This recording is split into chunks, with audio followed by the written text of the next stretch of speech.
Corporación Inmanente. Presencia internacional en medios. Estamos regresando en una plática interesantísima. Acaba de llegar Francisco Jiménez, biólogo, que es realmente sorprendente también en función de las cosas que sabe y cómo las explica, ¿no? Tú tienes una alta capacidad didáctica, cosa que es también algo que se te debe reconocer, ¿no? Gracias, qué amables. Estoy feliz de estar otra vez en la mesa con ustedes, pero reconozco que los que hacen el trabajo aquí son precisamente ustedes y gracias a su guía es que podemos explicar de una manera sencilla, ¿verdad, doctor? Sí, así es. Así que, bueno, gracias por invitarme una vez más. Bueno, entonces estamos hablando de un fenómeno que gira en torno a cómo se disminuyó hasta en un 75% la población nativa en la conquista de México, pero tú dices, bueno, ¿por qué no se acabaron todos? O sea, ¿por qué se tuvo que...? La primera, bueno, hubo la de Atenas, si no mal recuerdo, del 450 y tantos antes de Cristo, en la Grecia clásica, hubo una epidemia, no me acuerdo de qué enfermedad, pero también fue terrible porque se pasó al Medio Oriente, al Imperio Persa, pero Atenas, la ciudad-estado de Atenas y otras vecinas, Tebas, parte de Esparta, etc., ¡boom! Se fue una gran parte de la población y después aparecen de cuando en cuando epidemias en lo que sería Europa Occidental hasta llegar al 1346 con esta epidemia que dura alrededor de 5 años y verdaderamente acaba con la mitad o más de la población de lo que es hoy España, Portugal, el norte de Italia, la parte media, el Véneto, en Italia, Francia, y llega hasta Inglaterra después de que había causado estragos terribles desde el Asia Central.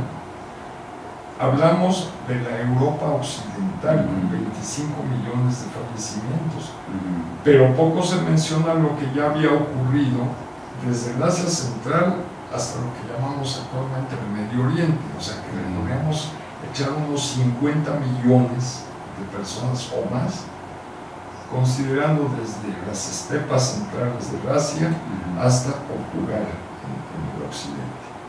Fíjate que es muy interesante darse cuenta de esas epidemias, porque uno se percata de que en realidad las epidemias las ha controlado los servicios de salud pública, los han controlado por la modificación que hemos hecho de la manera de vivir, no por sus acciones que diríamos directas. En realidad, cada vez nuestro sistema de salud mexicano, para no hablar de los demás, es malísimo. No hace absolutamente nada. Pero se ha modificado la manera de vivir, la manera de excretar. Todas nuestras excretas tienden a estar localizadas en un solo lugar y a convertirse la convivencia en un medio más o menos independiente. Por eso es muy peligroso actualmente está surgiendo en la población escolar una gran cantidad de piojos, pulgas. Eso es muy peligroso, porque las epidemias de ese tiempo se hicieron por la interconvivencia humana y la coparticipación de las pulgas y de los piojos que se adaptan fácilmente al cambio de un hospedero. Entonces la picadura de estos era lo que ocasionaba peste. Entonces esta peste era una cosa terrible. Pues algunos médicos de la época, según las crónicas, se ponían unas máscaras puntiagudas muy largas porque decían que el olor era lo que ocasionaba la propagación de la peste, que era la famosa peste bubónica, bubón porque el francés bubón de aquella época era testículo. Y es que salían unas bolas en las axilas, probablemente aquí en el cuello y en la ingle, ¿no? El sistema linfático, ¿no? Ganglios. Pero la gente, en cuanto le salían el bubón, decía, gracias por participar, mano. y venía ya luego el vómito, ya con una sangre, por eso se le llamaba, muy oscura, ¿no? Por eso se le llamaba la peste El negra. vómito negro. Pero recomendaban los médicos no bañarse. Hay que recordar lo que hizo Boccaccio cuando se retira y escribe el Decamerón famoso, ¿no? Que empieza hablando justamente de esto. Pero los médicos recomendaban no bañarse, o sea, la antimedicina, ¿no? Dirían que si era por piojos y pulgas, la famosa Yersinia pestis, pues imagínense ustedes nada más lo que pasaba, ¿no? Pero ahora que está Paco aquí aprovechando, es que, fíjate, Toño, que la cuestión es la persistencia de los virus. Y ahora, mediante una ciencia que se llama paleopatología, sabemos, por ejemplo, también de qué murieron al menos algunos dinosaurios, ¿no? Y aves, las aves primitivas también, Claro. de qué morían, ¿no? Sí, bueno, tanto así como saber de qué morían los dinosaurios. Por ejemplo, en fósiles de dinosaurios se han encontrado tumores. Y básicamente sabemos que también sufrieron de cáncer. Ajá. Pero bueno, se puede ver a través de los huesos óseos, se pueden ver fracturas que se fueron, que fueron sanando a través de la vida. Así que los dinosaurios no tuvieron una vida idílica como a veces creemos, no tuvieron una vida bastante conflictiva, incluso entre individuos, ya que entre ellos se pisaban la cola, luchaban por las hembras, y todo eso quedó reflejado en los huesos. Pero si queremos saber lo que, por ejemplo, las enfermedades, resulta que los mastodontes, el mamut americano, se ha encontrado que padecía de tuberculosis. Algunos de estos proboscideos enormes, gigantes, que vivieron en México, se ha encontrado que a través de los huesos fósiles, se ha encontrado que padecían de tuberculosis. Entonces, bueno, o sea, sí encontramos enfermedades en ellos, pero bueno, en las aves casi no hay estudios de ello, ¿eh? O sea, hay una línea de investigación bastante interesante, pero apenas la paleopatología apenas se está desarrollando. Entonces, bueno, habrá que tomar esa línea de investigación, ¿no? ¿Y en qué medida los huesos de las aves, por su porosidad, podrían representar una dificultad técnica para poder encontrar enfermedades, a diferencia de los huesos que debieron haber tenido una masa importante, hablando en términos de dimensiones? Por ejemplo, un mastodonte, Bueno, a lo mejor los camellos, los bisontes, todos estos animales, No sé esto que le llamamos megafauna, ¿no? O sea, ¿en qué medida eso dificultará la identificación de enfermedades tumorales? Por ejemplo, hablando de osteomas. Claro. Tendríamos que investigarlo porque, para empezar, las aves y los micromamíferos y la microfauna no ha sido muy estudiada. Regularmente hablamos de la megafauna y recientemente, de hace unos 20, 30 años a la fecha, es que se está estudiando la microfauna de las zonas. Entonces, bueno, por ejemplo, en la ciudad de Puebla, en el municipio de Puebla, el otro día estábamos hablando de que es una de las zonas más ricas de nivel pleistocénico. Sin embargo, no se han reportado aves.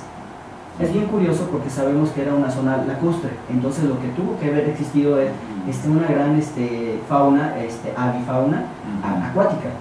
Sin embargo, no se han enfocado los estudios en encontrar estas aves primitivas. Así que tenemos que despertar el interés para encontrar primero los fósiles y luego ver de qué morían estas aves, ¿no? Y bueno, hay aves con huesos densos. Por ejemplo, existieron las moas gigantes de 3 metros que eran de Madagascar, o las aves elefante, que eran que se consideran las aves más grandes que existieron, con 450 kilogramos, 500 kilogramos de peso, o sea, casi 3 veces lo que pesaba un avestruz moderno. Sin embargo, también sus fósiles todavía no se estudian con esos fines para saber qué tipo de enfermedades habían desarrollado. Pero seguramente tuvieron enfermedades virales, ¿no? Necesariamente, porque mira, hay una cosa. Es posible, como decía yo hace un rato, que los humanos podamos desaparecer como especie, ¿no? O que algunos animales grandes lo puedan hacer también. De hecho, eso está ocurriendo cuando uno habla de elefantes o que habla de antílopes o cosas de ese tipo, que parece que van hacia la extinción porque de alguna manera los vamos marginando. El problema está en que todos estos es una contraposición con los seres vivos pequeños, las bacterias, los virus, los priones, van a seguir existiendo. Es hasta difícil de imaginar. Ocurre un desastre de lluvias en el sureste de México. Desaparece todos los humanos, tienen que andar correteando un espacio donde quedarse. Y lo primero que aparece son piojos, pulgas, chinches. Y esos están ahí donde estaban metidos, que no les hizo nada el agua. Entonces, esto seguramente nos va a hablar de ese fenómeno. Se van a acabar los seres grandes, pero los seres pequeñitos ahí van a estar. Y son parte de la evolución. Cada día las enfermedades nuevas no son las enfermedades producidas por bacterias, protozoarios, helmintos o lo que ustedes quieran. Van a ser priones, van a ser partículas proteicas que son parte del elemento celular o de agrupación celular, en las que van a estar manifestándose. Por eso ahora la enfermedad del futuro no es la enfermedad producida por alacranes, por decir algo, o reptiles, sino van a ser las enfermedades producidas por priones y por partículas. Pero los virus necesitan la intermediación de células para replicarse. Si los seres grandes, llamémosles desde insectos muy pequeñitos, ya son grandes para esa dimensión, ¿no? Desaparecen, entonces ¿cómo se van a replicar? Estoy poniendo un caso muy extremo, muy extremo, pero es válido, ¿no? Porque mira, precisamente ahí está el problema. Los priones no son más que partículas celulares. Es que habría que entran en activación. Tú decías un ejemplo muy claro. Una bacteria es el tamaño de un balón de básquetbol y un virus es del tamaño de un grano de sal. Esa es la dimensión. Ahora, un prión es una partícula de ese grano de sal que no necesariamente requiere la vida intracelular. Ese es el problema de los priones. David Cronos en esta plática interesantísima nos está marcando un alto, pero no por lo que está diciendo el maestro, sino por el tiempo. Ay, David, y untándote la mano. Pero regresamos en un momento con el virus Epstein-Barr, bueno, con el cáncer y las enfermedades virales. Corporación Inmanente. Presencia internacional en medios.